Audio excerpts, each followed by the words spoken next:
2025 was already a landmark year for Stray Kids. Multiple Billboard entries, a world tour that sold out stadiums across continents, and album sales that put them shoulder to shoulder with the biggest acts on the planet. By every measurable standard, it was their peak. So here's the question. How do you top a year that already rewrote the record books? Stray Kids didn't just answer that question in 2026, they made it irrelevant. World records, headlining slots at festivals that have nothing to do with K-pop, a concert film rolling out in theaters worldwide, and a level of global recognition that even the most optimistic projections didn't account for. This isn't about hype. This is about what actually happened. Numbers, stages, and milestones that sit on public record for anyone to verify. These are 7 achievements from Stray Kids in 2026 that genuinely, measurably surpassed everything they accomplished the year before. Number 7, the global blueprint that set the tone. Every January, Stray Kids do something most K-pop groups don't bother with. They publish a roadmap. Not a vague teaser, not a cryptic social media post with a date and a logo, an actual structured preview of what's coming for the entire year. They call it Step Out, and it's become one of the most anticipated annual traditions in the fandom. It's part mission statement, part hype reel, and part promise. And every year since they started doing it, the scale has gotten bigger. But Step Out 2026 didn't just get bigger, it fundamentally changed what fans and the industry expected from a single group's yearly output. To understand why Step Out 2026 hit differently, you have to look at what came before it. Step Out 2025 was already ambitious. It previewed the Dominate World Tour, hinted at new music, teased expanded SKZ content, and laid out plans for fan engagement across multiple continents. And Stray Kids delivered on virtually all of it. The tour broke records, the albums charted globally, the fan events sold out. By the time December 2025 rolled around, Stays had watched the group systematically check off every single item on their own self-published to-do list.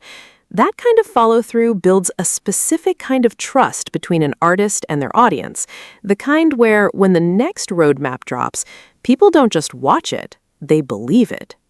Step Out 2026 dropped in early January, and within hours it was trending worldwide. The presentation followed the familiar format, a sleek, visually polished video featuring all 8 members walking fans through what was ahead. But the content inside that format was on a completely different level. The roadmap didn't just outline one album cycle, it confirmed multiple music projects planned across the year, signaling that Stray Kids were moving away from the traditional single album per comeback model that most K-pop groups still follow. This wasn't about releasing an album and promoting it for a few weeks before going quiet. This was about sustained, continuous musical output, the kind of release strategy you see from Western artists who treat each year as a full creative arc, not as series of isolated comeback windows. Then came the tour announcement. Step Out 2025 had previewed the Dominate Tour, which was already one of the largest concert undertakings by any K-pop group that year. Step Out 2026 went further. The new tour plans expanded into markets and venues that Stray Kids hadn't previously touched, adding more dates, more cities, and more continents to the itinerary. The messaging was clear. This wasn't a group content with playing the same arenas in the same cities every cycle. They were pushing into new territory, testing new markets, and scaling up their live performance operation in a way that matched the trajectory of legacy touring acts, not typical idol groups on a 2-year enlistment clock. Fan meetings also got a significant upgrade in the 2026 roadmap. Stray Kids have always been one of the more fan-interactive groups in the industry. Their relationship with Stays isn't performative, it's built into their content model. Step Out 2026 outlined an expanded global fan meeting schedule that went beyond the usual Seoul, Tokyo, select Asian cities circuit. The plan included fan engagement events in regions where K-pop fan meetings are still relatively rare, acknowledging that their fan base had grown well beyond the traditional markets. For stays in Latin America, Europe, and other regions who had been organizing fan projects and streaming parties for years without ever getting an official in-person event, this was a direct response to their loyalty. SKZ, the animated character line that represents each member, also received a major expansion in the 2026 roadmap. What started as a merchandise and content side project had, by this point, evolved into a genuine brand extension. Step Out 2026 previewed new SKZ collaborations, content series, and product lines that positioned the characters not as cute add-ons, but as a legitimate intellectual property with its own commercial ecosystem. This is a strategy that very few idol groups have successfully executed, turning a fan-facing concept into something with standalone brand value. Most groups try it. Most fail because the execution is half-hearted or the characters feel disconnected from the group's identity. SKZ works because it's been nurtured consistently, and Step Out 2026 signaled that JYP Entertainment and Stray Kids intended to push it even further. But maybe the most significant thing about Step Out 2026 wasn't any single announcement. It was the overall posture. The roadmap communicated something that went beyond logistics and release schedules. It communicated intent. Stray Kids weren't positioning themselves as a group riding momentum. They were positioning themselves as a group building infrastructure, the kind of long-term, multi-vertical planning that you typically associate with established entertainment brands, not a K-pop act entering their 8th year. There's an important industry context here. The K-pop landscape in 2026 is more competitive than it's ever been. Fourth-generation groups are releasing music at an unprecedented pace. New acts debut every month, attention spans are shorter, and the window for maintaining relevance gets narrower with every cycle. In that environment, most groups focus on the next comeback. Stray Kids focused on the next year. Step Out 2026 was their way of telling the industry and their fans that they weren't thinking in comeback cycles anymore. They were thinking in chapters. The fan response was immediate and overwhelming. Within the first 24 hours of the Step Out 2026 reveal, related hashtags dominated global Twitter trends. Fan translation accounts worked overtime to break down every detail for international stays. Forum threads dissected the roadmap frame by frame, cross-referencing it with leaked venue bookings and registration filings to predict specific dates and locations. The level of engagement wasn't just enthusiasm, it was organizational. Stays didn't just celebrate the announcements, they started planning around them months in advance. That kind of mobilized, proactive fandom response is something money can't buy. It only happens when a group has built enough credibility that their audience treats a roadmap like a contract. What made Step Out 2026 surpass its 2025 predecessor wasn't just the volume of announcements, it was the coherence. Everything connected.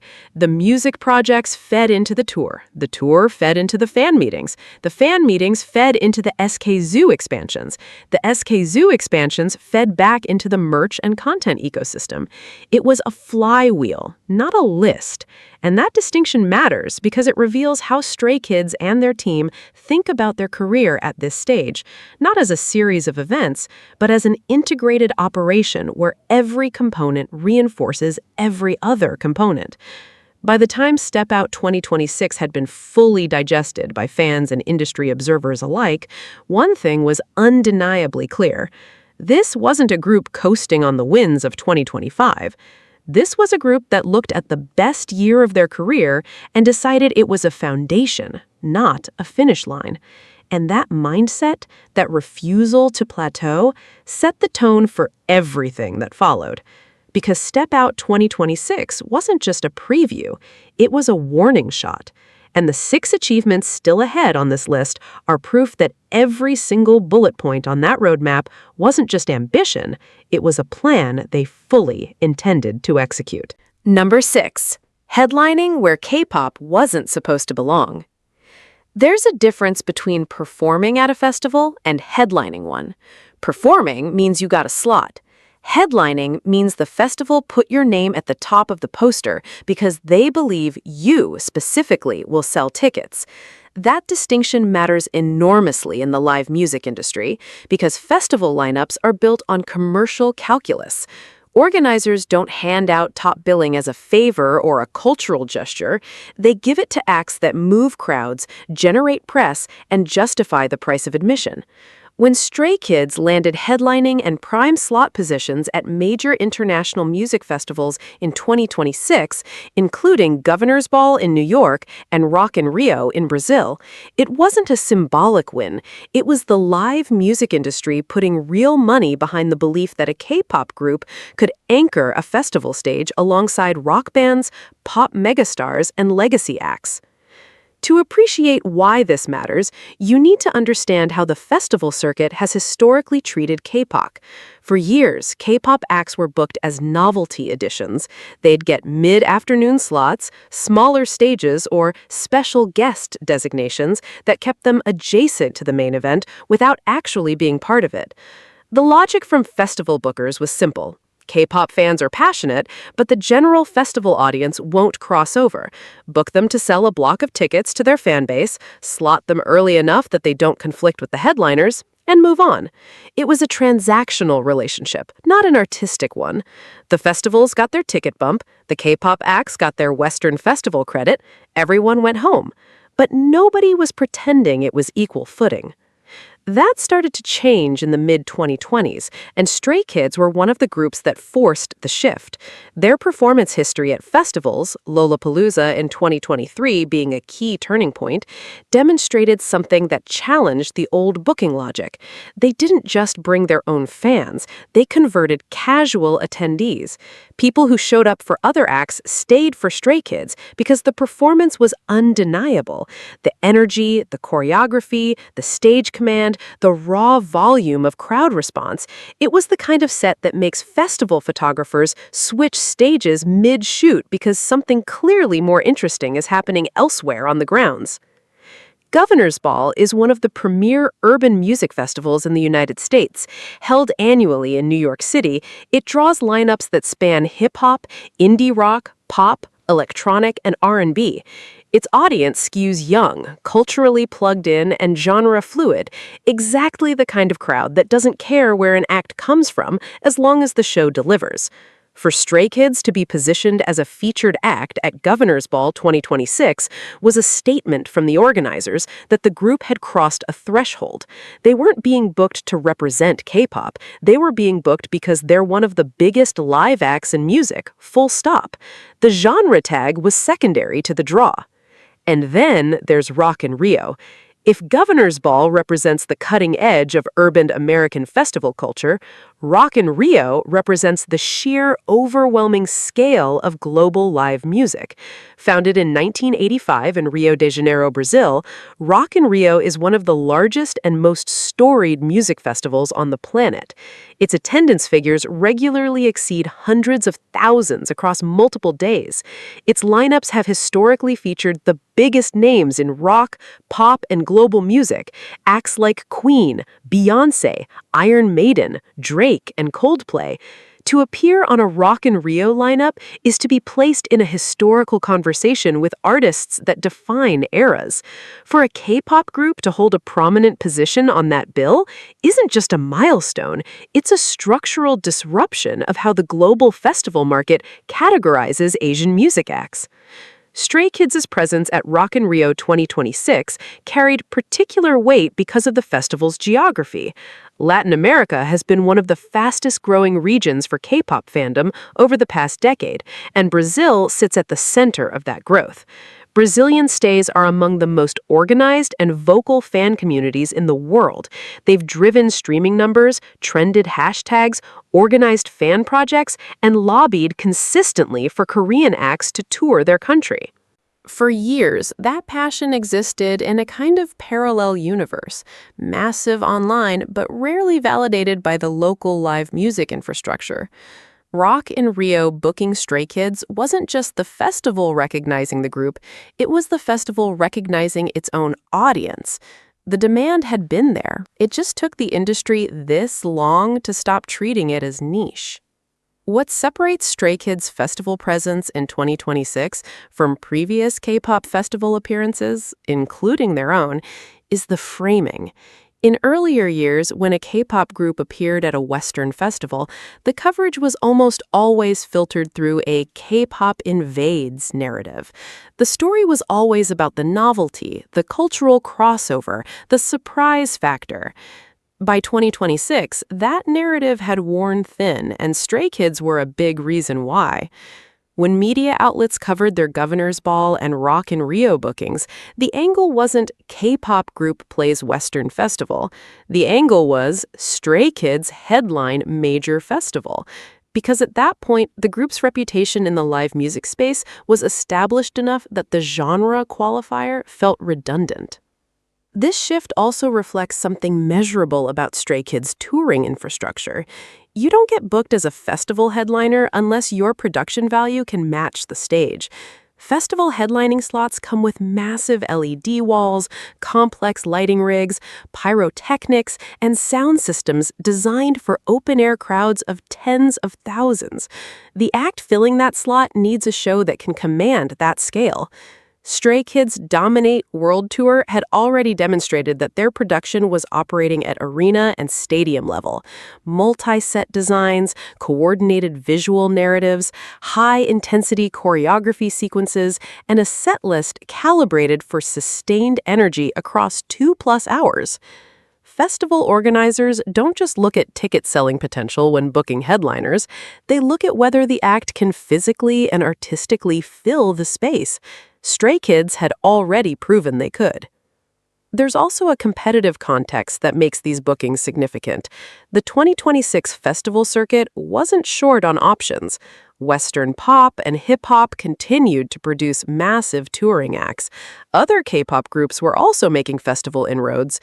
The fact that Stray Kids secured the slots they did means they were chosen over other options, including Western acts with larger casual name recognition in those markets.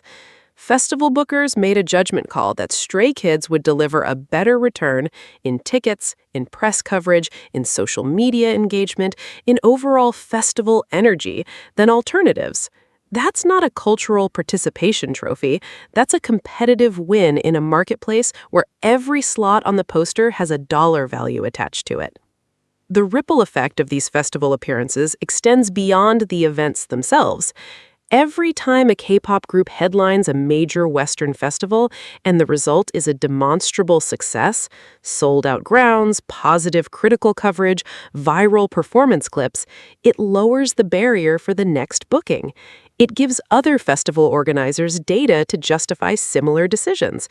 It normalizes the presence of Korean acts at the top of festival bills, not as experiments, but as reliable commercial anchors. Stray Kids' 2026 festival run didn't just benefit them, it reshaped the landscape for every Korean act that comes after. And here's what makes this achievement particularly difficult to replicate. Festivals aren't comeback stages. There's no music show scoring system, no pre-vote, no fan-organized streaming push that determines who gets the headline slot. It's pure industry evaluation. The bookers looked at the data, watched the tapes, assessed the risk, and decided that Stray Kids belonged at the top of the poster. That kind of validation doesn't come from fandom muscle. It comes from being genuinely, undeniably good at what you do on a stage. But commanding festival stages is one thing. What happens when Stray Kids take their concert experience and project it on a screen for millions who couldn't be there in person? That's exactly what the next achievement on this list is about. Number 5, turning a tour into a theatrical event. A concert film sounds simple on paper. You point cameras at a live show, edit the footage, put it in theaters, and hope fans buy tickets. But the gap between that description and what actually makes a concert film work commercially is enormous. Most concert films fail, not because the performances are bad, but because the economics don't make sense. Theater chains need to justify giving screens to a concert recording instead of a new blockbuster or franchise sequel. Distributors need to believe that enough people will pay full ticket price to watch a show they didn't attend, or in many cases already attended, on a screen instead of a stage. The entire model depends on an artist having a fan base large enough, engaged enough, and geographically distributed enough to fill theaters in multiple countries simultaneously. When Stray Kids released Stray Kids: The Dominate Experience as a theatrical concert film in 2026, they weren't just extending the life of their Dominate World Tour. They were passing a commercial test that most artists, in any genre, in any country, simply cannot pass. The Dominate World Tour was already one of the defining concert events of 2025 and into 2026. It spanned multiple continents, played arenas and stadiums, and generated the kind of fan documentation, fan cams, setlist breakdowns, production analyses that turned every stop into a content event. But here's the structural limitation of even the biggest tours. They're physical. You have to be in the city, on the date, with a ticket. For a group like Stray Kids, whose fan base is genuinely global, spread across South Korea, Japan, Southeast Asia, North America, Latin America, Europe, the Middle East, and beyond, the math never works out cleanly. Even a tour with 50, 60, 70 dates across dozens of cities still leaves the majority of fans on the outside. The concert film exists to solve that problem, but only if the execution justifies the format. The concert film market has a short but instructive history in K-pop. BTS pioneered the model with multiple theatrical releases that generated significant box office returns, proving that the demand existed. Blackpink followed with Born Pink concert film screenings that performed well internationally. But these early successes also set a high bar. Audiences, and more importantly, theater chains, now had benchmarks. A K-pop concert film couldn't just show up and expect screens. It had to demonstrate pre-sale demand, coordinate with distributors across multiple territories, and deliver a viewing experience that felt worth the theater price. The market had been validated, but it had also been calibrated. If you were going to release a concert film, you needed to be operating at the top tier of the industry. Stray Kids: The Dominate Experience entered that market with specific advantages. First, the Dominate tour itself was a production-heavy show. Stray Kids don't do stripped-down concerts. Their stage design, lighting, choreography, and visual narratives are built at a level that translates to film. This matters more than most people realize. A concert that feels electric in an arena can look flat on a screen if the production isn't designed with visual complexity in mind. The Dominate Tour's multi-set stages, coordinated LED displays, pyrotechnics, and high-energy choreography sequences provided the kind of visual density that a film crew can actually work with. Multiple camera angles, dramatic lighting shifts, close-up moments that reveal details the arena audience couldn't see from their seats. The raw material was there. Second, the film wasn't just a straight recording of a single show. Concert films that succeed theatrically almost always add layers: behind-the-scenes footage, rehearsal clips, member commentary, narrative framing that gives viewers context they wouldn't get from a simple live recording. The Dominate experience followed this model, weaving the concert footage with elements that gave the viewing experience its own identity, separate from the tour itself. For fans who attended the tour, the film offered perspectives they couldn't access from the audience. For fans who didn't attend, it provided something more than a second-hand experience. It provided an intentionally crafted version of the show that was designed for the screen from the beginning. The distribution footprint of the film tells its own story. Concert films live or die on their international reach because the theater per territory math requires hitting as many markets as possible during a narrow release window. The Dominate experience secured theatrical distribution across major markets worldwide, a logistical achievement that reflects both the group's global demand profile and JYP Entertainment's investment in international distribution infrastructure. Getting a film into theaters in South Korea and Japan is one thing. getting it into theaters across the United States, across Europe, across Latin America, across Southeast Asia, that requires distributor relationships, marketing coordination, and pre-sale performance data in each territory. Every additional country on the release map represents a negotiation that was won because the numbers justified it. The theatrical concert film also serves a strategic function beyond ticket revenue. It creates a permanent cultural artifact. Tours end, the sets get dismantled, the venues host other acts. But a film persists.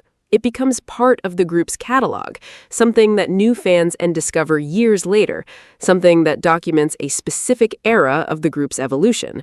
For Stray Kids, the Dominate experience captured them at a particular peak of their live performance capabilities, preserving a version of the group that future audiences can reference as a benchmark.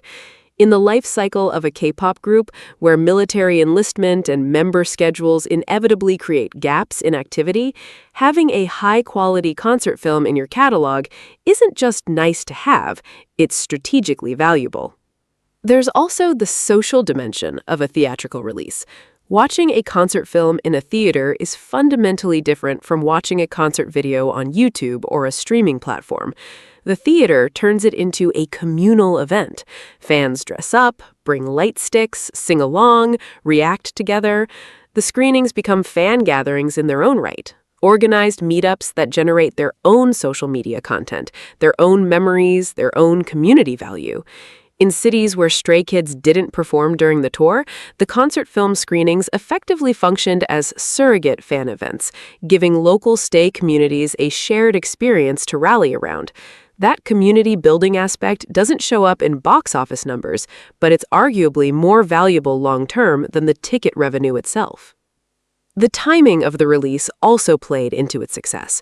Concert films need to land in a window where the tour is still culturally fresh, close enough that the excitement hasn't faded, far enough that there's been time to properly edit and produce the film. The Dominate experience hit that window cleanly, arriving while the Dominate tour was still a live topic of conversation in the fandom and broader K-pop discourse. Fans who had been sharing their own concert footage for months now had an official, high-production version to engage with, and fans who had been watching that user-generated content from the sidelines finally had their own access point. The commercial performance of the film reinforced what the tour itself had already demonstrated, that Stray Kids' audience is not confined to digital platforms. They show up. Physically. They buy tickets to theaters the way they buy tickets to arenas. That willingness to show up, to pay for an in-person or in-theater experience in an era when nearly all music content is available for free online is something that only a handful of artists worldwide can reliably count on. It's a measure of fan commitment that goes beyond streaming numbers and social media metrics, because it requires people to leave their homes, travel to a venue, and dedicate a specific block of their time to the experience. What the Dominate experience ultimately proved is that Stray Kids' concert product is strong enough to sustain multiple formats: arena, stadium, festival stage, and theater screen. Each format reaches a different audience segment, and the fact that the group can deliver in all of them speaks to the versatility and depth of their performance identity. Not every great live act translates to film. Not every great film subject can fill an arena. Stray Kids did both, in the same cycle with the same material. But a concert film captures a moment. What captures a year is the weight of accumulated recognition from the industry itself, the awards, the trophies, the official acknowledgments that pile up when an artist's numbers become impossible to ignore. And in 2026, Stray Kids collected more of those than ever before. Number 4. Dominating the industry's highest podiums. In the music industry, trophies are more than just polished metal and glass. They are delayed indicators of cultural power. Because of the way the musical calendar is structured, the commercial and artistic triumphs of a calendar year are not officially recorded on the industry's trophy shelves until the first quarter of the following year. This means the massive momentum Stray Kids built throughout their historic 2025 campaign did not reach its formal, institutional validation until the 2026 award season. During these crucial months, the industry audits the sales sheets, counts the global streams, weighs critical consensus, and formally updates the hierarchy of global music. For Stray Kids, this period was not merely a victory lap. It was a systematic, data-backed demonstration of their absolute dominance over the domestic and international award landscapes, proving that their unique creative model had become the new industry standard. To fully grasp the magnitude of their 2026 award sweep, it is essential to understand the complex architecture of the South Korean music award system. Unlike Western ceremonies, which often rely heavily on subjective committee voting, Korean award shows utilize a hybrid formula that combines hard physical sales data, digital streaming points, global fan voting, and expert panel evaluations. The two most prestigious tiers of awards are the Bonsang, which recognizes the top artists of the year based on overall performance, and the Daesang, the highly coveted grand prize that marks the absolute pinnacle of achievement in categories like Album of the Year, Song of the Year, and Artist of the Year. For years, these top honors were held exclusively by legacy acts or groups operating within traditional entertainment models. In 2026, Stray Kids restructured that narrative. The foundation of this achievement was laid at the Hanteo Music Awards. The Hanteo chart is the premier real-time retail sales tracker in South Korea, monitoring actual point-of-sale transactions across a vast network of physical and digital retailers globally. Unlike shipping charts, which can be inflated by bulk orders sent to wholesalers that may never reach consumers, Hanteo measures real, active demand. At the 2026 Hanteo Music Awards, Stray Kids secured multiple major honors, including the grand prize for best performance and the main award Bonsang. The Hanteo data verified that their physical sales index, a proprietary metric that factors in both total sales volume and regional retail pricing, had reached a level that put them in a class of their own. Even as global physical music sales faced market corrections, Stray Kids' physical distribution points remained on a steady upward trajectory, proving that their global market penetration was continuing to expand. This physical dominance was further verified at the Circle Chart Music Awards. Formerly known as the JYP Chart Music Awards, this ceremony relies entirely on objective data compiled by the Korea Music Content Association. The Circle chart tracks global shipments minus returns, digital downloads, domestic streaming, and international streaming metrics across major platforms. At the 2026 ceremony, Stray Kids took home multiple quarterly physical album awards, highlighting the consistent, massive shipments required to keep up with global demand. But the most significant takeaway from the Circle chart data was the sharp rise in their digital streaming points. Historically, boy groups are categorized as physical powerhouses with lower digital footprint on domestic streaming platforms like Melon and Genie. The 2026 metrics revealed a crucial shift. Stray Kids' digital streaming numbers had scaled up dramatically, indicating that their music was successfully crossing over from dedicated fan playlists to the broader general public. While raw data is the engine of these award shows, critical respect is the steering wheel. This was demonstrated at the Golden Disc Awards, widely referred to as the Korean Grammys due to its rigorous evaluation process. The Golden Disc Awards allocate 40% of their scoring criteria to an expert panel consisting of seasoned music critics, entertainment journalists, broadcast producers, and industry executives. The panel's role is to evaluate the artistic quality, production values, and overall cultural impact of the nominees. Historically, highly successful idol groups have struggled to win over these traditionalist panels, who often viewed their success as a product of manufactured agency systems. Stray Kids' major wins at the 2026 Golden Disc Awards marked a profound shift in critical consensus. The evaluation committee specifically commended the group's self-producing structure, acknowledging that their massive commercial success was directly tied to their authentic creative voice. This creative validation is the true emotional core of Stray Kids' award success. The group's primary production unit, 3RACHA, comprising members Bang Chan, Changbin, and Han, has written and produced the vast majority of the group's discography since their pre-debut era. In the highly corporate structure of the K-pop industry, creative control is rarely handed over to the artists themselves. Agencies typically source songs from international publishing houses and employ teams of professional lyricists and choreographers to construct the final product. Stray Kids rejected this assembly line model, choosing instead to craft their own sonic identity. In their early years, their aggressive, electronic-influenced sound was frequently dismissed by critics as unrefined noise music. Winning the industry's highest honors in 2026 for self-written, self-produced albums was the ultimate vindication of their artistic integrity. It proved that a group could maintain complete creative autonomy and still achieve the highest level of commercial and critical recognition. Furthermore, the scale of their 2026 wins highlighted a rare achievement in group longevity. In the fast-paced K-pop ecosystem, boy groups typically experience a decline in competitive award presence as they approach their 8th or 9th year. The combination of mandatory military service, contract transitions, and the arrival of newer, heavily promoted rookie acts usually pushes older groups out of the main competitive categories. Many legacy acts transition into receiving Special Achievement or Lifetime Contribution Awards, tributes designed to honor past success rather than current dominance.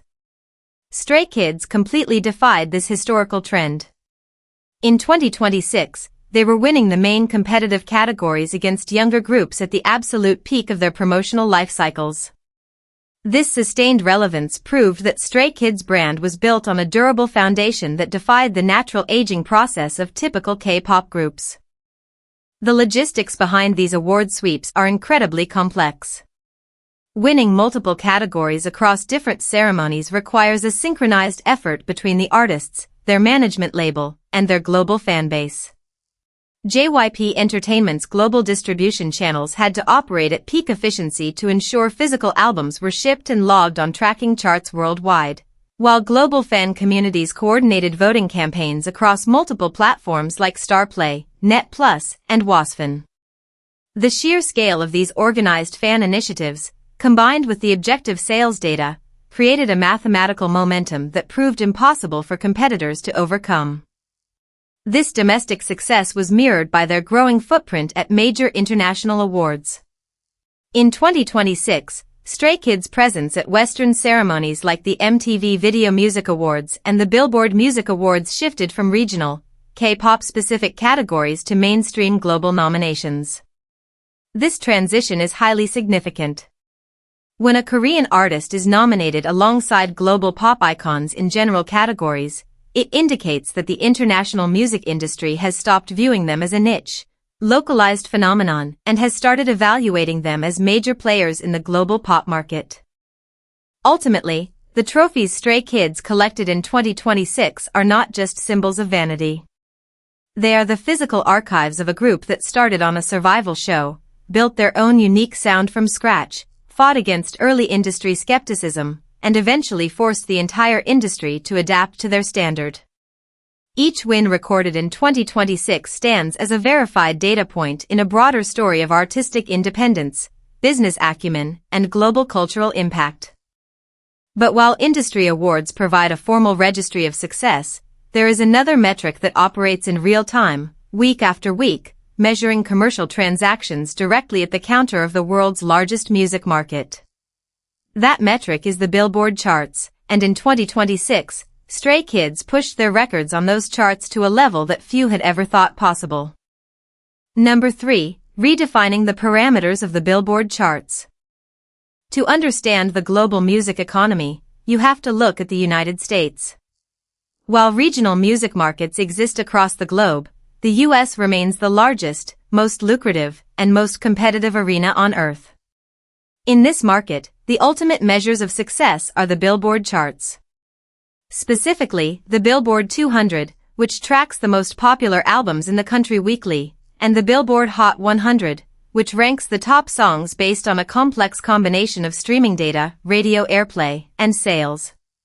Historically, these charts were the exclusive domain of Western artists, with only a tiny handful of non-English language acts ever managing to break through the top tiers. When Stray Kids entered the U.S. chart system, they didn't just break through, they established a level of residency that has fundamentally altered how the industry measures the charting potential of international groups. By 2026, their record-breaking run on these charts had reached a level of consistency that placed them in historical territory. The defining characteristic of Stray Kids' Billboard trajectory is their consecutive run of #1 debuts on the Billboard 200. This streak began in 2022 with their mini-album Ordinary, followed immediately by Maxident, 5-Star, Rockstar, and ATE. In the history of the Billboard charts, very few artists in any genre have managed to debut their consecutive releases at #1. To find comparable streaks, music historians have to reference legacy acts like the American rapper DMX, who became the first artist to have his first 5 studio albums debut at #1 in the late 90s and early 2000s. When Stray Kids extended this streak into 2026 with their subsequent releases, they weren't just competing within the K-pop category, they were matching and surpassing records held by some of the most dominant acts in modern music history. To analyze how this is mathematically possible, one must look at the data collection methods used by Luminate, the official data partner of Billboard. The Billboard 200 is calculated using a multi-metric system. It measures pure album sales, track equivalent albums, TEA, and streaming equivalent albums, SEA. One pure album sale counts as 1 unit. 10 individual track sales from an album count as 1 TEA unit. For streaming, Billboard utilizes a tiered system. 1,250 paid audio streams from an album count as 1 SEA unit, while 3,750 ad-supported audio or video streams count as 1 SEA unit. K-pop groups have historically excelled in the pure sales category. Because physical albums in the Korean music industry are treated as highly designed collectible objects, containing photobooks, postcards, posters, and randomized photo cards, fans are highly motivated to purchase physical copies. Stray Kids leveraged this dynamic at an unprecedented scale, consistently generating hundreds of thousands of pure physical sales in their debut weeks. However, the music industry is constantly evolving, and Billboard has repeatedly adjusted its rules to prevent chart manipulation. In recent years, Billboard and Luminate introduced strict regulations regarding direct-to-consumer store sales, bulk buying, and digital download packages. They eliminated the practice of bundling physical merchandise with digital albums, capped the number of physical purchases allowed per transaction, and tightened the definitions of what constitutes a verified sale. Many industry analysts predicted that these rule changes would severely impact K-pop groups, whose chart positions were often driven by intense, concentrated fan purchases during the debut week. While many acts did experience a decline in their chart performance under the new regulations, Stray Kids' numbers remained remarkably stable. This resilience proved that their U.S. presence was not an artificial spike created by exploiting loopholes, but a reflection of a massive, permanent consumer base capable of driving high volume under any set of rules. Moreover, the real test of global crossover is the Billboard Hot 100. The Hot 100 is notoriously difficult for international acts to chart on because of the heavy weight given to U.S. radio airplay. Radio programming in the United States is highly conservative, controlled by a small number of major media conglomerates that rarely play non-English songs. Without this airplay support, an international artist must generate massive streaming and digital sales numbers to make up the deficit. Stray Kids systematically tackled this barrier. Starting with La La La La in 2023, and continuing with tracks like Lose My Breath, their collaboration with Charlie Puth, and the high-energy CHK Boom in 2024, they established a consistent presence on the Hot 100. By 2026, their title tracks were entering the Hot 100 not as brief, one-week anomalies, but with stable charting runs supported by sustained streaming numbers. This digital stability points to a broader demographic shift. While physical sales are driven by dedicated fans, sustained streaming numbers require casual listeners.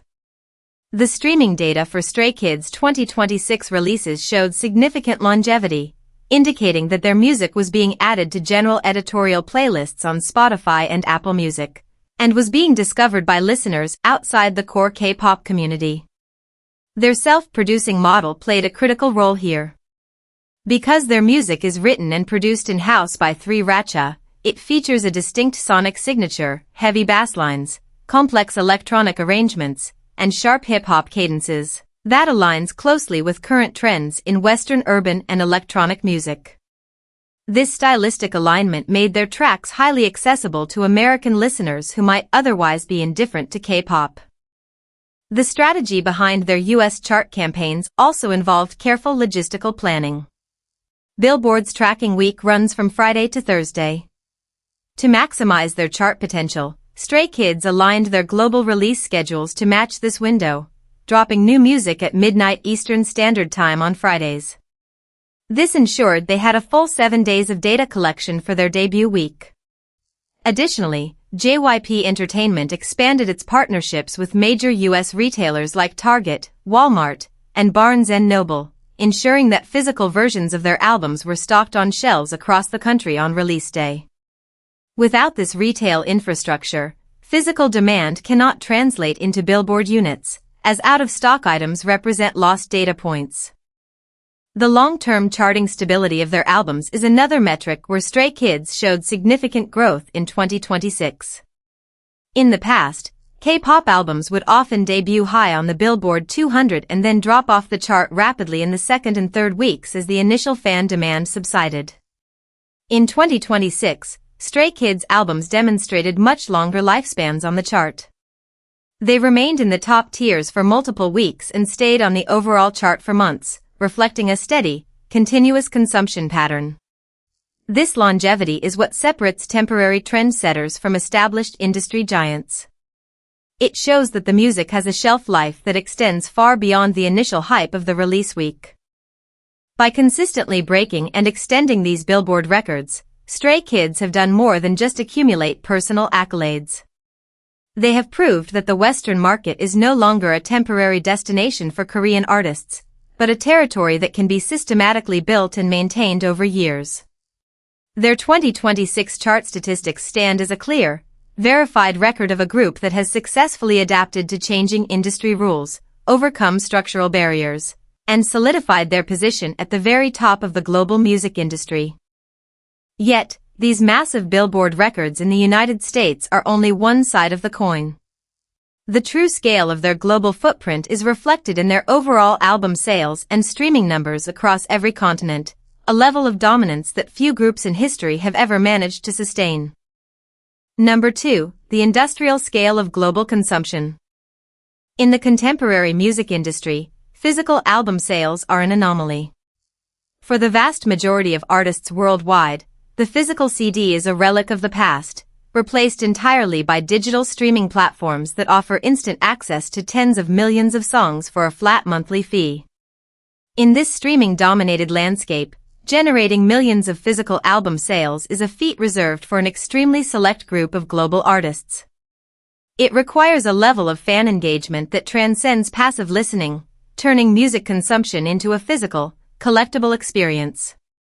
When Stray Kids consolidated their physical album sales and digital streaming metrics in 2026, they were not just maintaining their status within the K-pop industry. They were operating at an industrial scale that placed them among the most commercially successful musical acts on the planet, regardless of genre or language. To analyze the true scale of this global popularity, one must look to the reports compiled by the International Federation of the Phonographic Industry, or IFPI. The IFPI is the organization that represents the interests of the recording industry worldwide, tracking music consumption across all formats in every major national market. In their annual global charts, which compile data for the Global Artist Chart, Global Album Sales Chart, and Global Single Chart, the names at the top are typically a familiar rotation of Western megastars like Taylor Swift, Drake, and The Weeknd, alongside elite K-pop groups. By 2026, Stray Kids had established a permanent residency in the upper echelons of these global charts. Their albums consistently ranked among the best-selling physical products worldwide, proving that their commercial footprint was comparable to the absolute highest tier of the global music industry. The mechanics of physical album sales in K-pop are unique, and Stray Kids have optimized this model to its logical limit. A standard K-pop album release is not just a CD in a plastic jewel case. It is a highly curated packaging experience that functions as a physical manifestation of the group's concept. Each album contains detailed photobooks, lyric pamphlets, posters, stickers, and, most importantly, randomized photocards featuring individual members.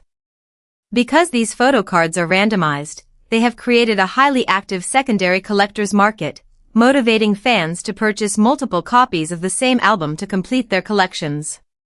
While critics often point to this practice as the primary driver of K-pop's high sales figures, the strategy only works if the fanbase is large enough and engaged enough to sustain the demand.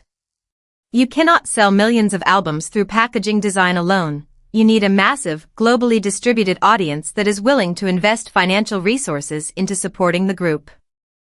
The logistics of distributing these physical albums to a global market are staggering. To support the demand for Stray Kids releases in 2026, JYP Entertainment utilized a sophisticated international distribution network.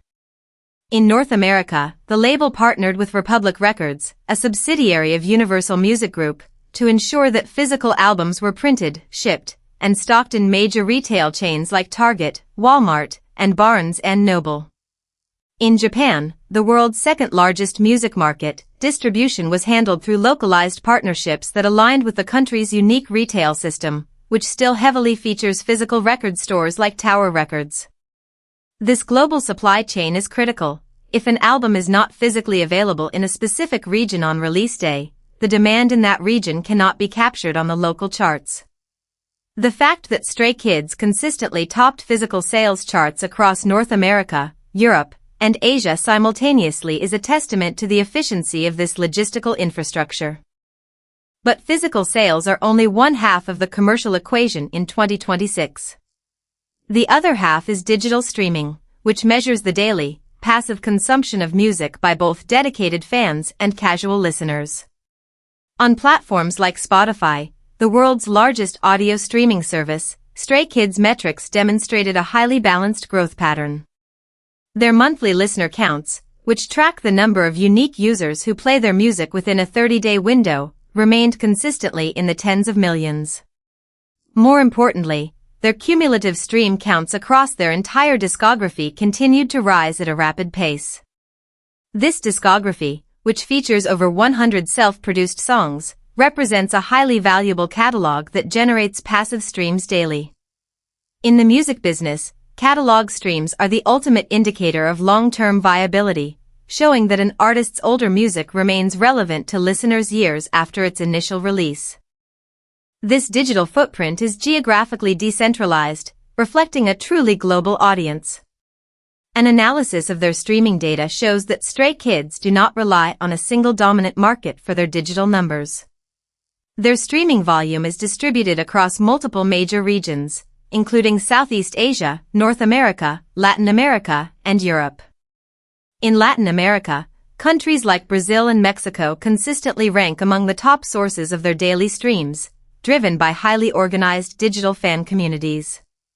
In Europe, countries like France, Germany, and the United Kingdom have shown steady increases in streaming volume, indicating that their music is successfully penetrating traditional Western markets. This global distribution is a crucial safeguard. If popularity declines in one region, the group's overall commercial stability is protected by their strength in other markets. The economic impact of this level of consumption is profound.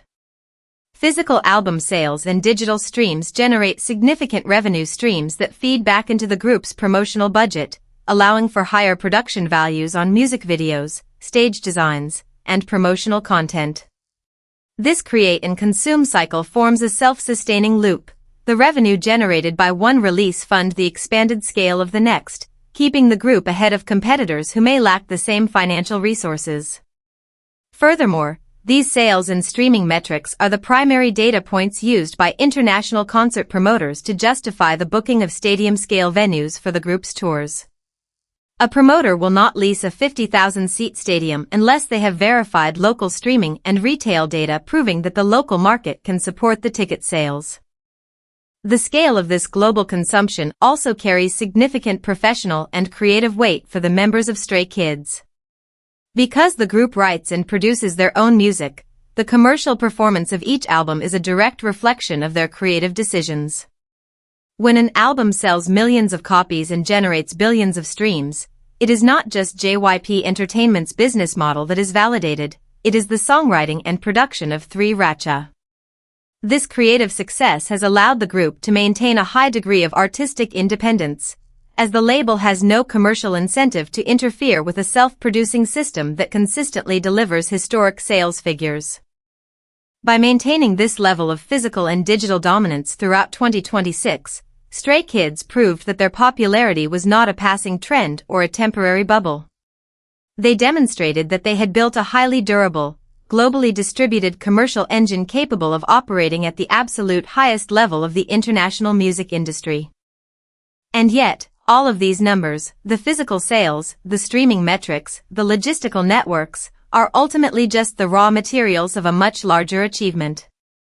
The true climax of Stray Kids' 2026 campaign was not just the accumulation of wealth or data points, but the formal recognition that they had crossed the final boundary to become one of the most influential boy groups in the history of global music.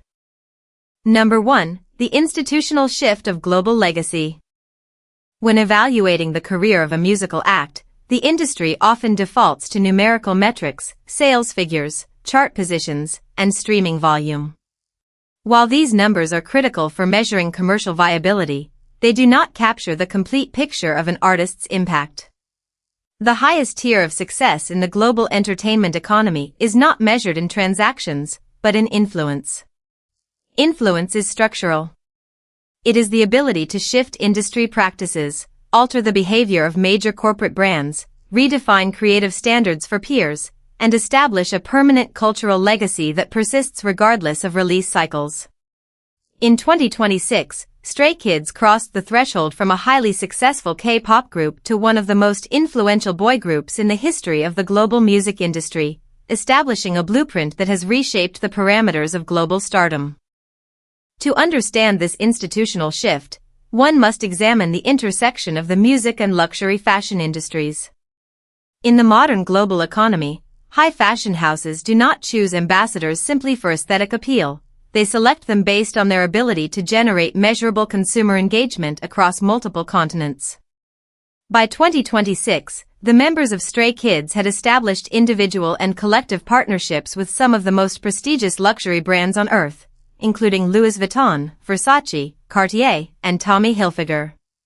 The impact of these partnerships is measured through Media Impact Value, or MIV, a proprietary algorithm developed by Launchmetrics that assigns a monetary value to every post, interaction, and media mention generated by an individual during major events like Paris Fashion Week or the Met Gala. The data from 2026 verified that the members of Stray Kids consistently generated tens of millions of dollars in MIV for their respective brands, often outperforming traditional Western celebrities. This cross-industry dominance proved that their influence was not confined to music, but had integrated into the broader global luxury market. This cultural crossover also had a profound effect on the business practices of the K-pop industry itself.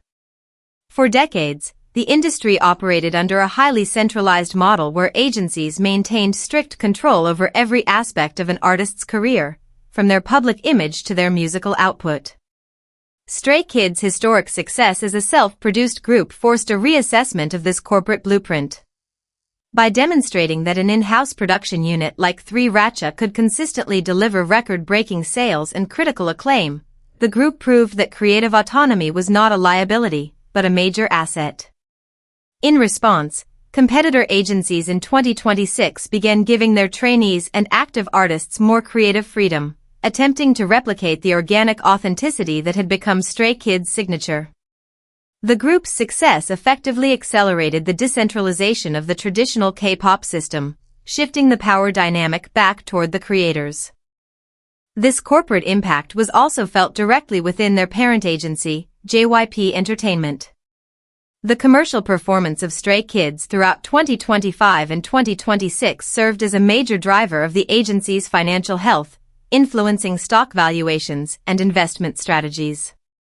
The label's division system, which allocates dedicated staff and resources to specific artists to streamline content production and marketing, was optimized and expanded based on the operational needs of Stray Kids' global campaigns. The group's ability to sustain massive stadium tours and physical album sales provided the financial stability that allowed the agency to invest in new talent and expand its international infrastructure, solidifying the group's position as the foundational pillar of the company's modern era. The physical manifestation of this global influence was the sheer scale of their live touring operations in 2026. The Dominate World Tour expanded into some of the most historic and high-capacity stadiums across the globe.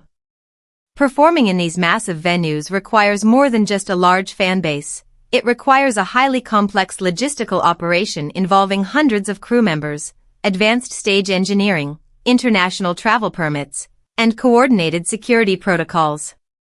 The fact that Stray Kids could consistently sell out these venues and execute high production shows across different continents proved that their touring infrastructure had scaled up to match the level of legacy Western stadium acts like U2 or Coldplay. This level of live performance capability is the ultimate test of an artist's staying power, as stadium tours are the most demanding and lucrative sector of the global music business. The journey to this pinnacle carries immense historical and emotional weight, all of which is documented on the public record.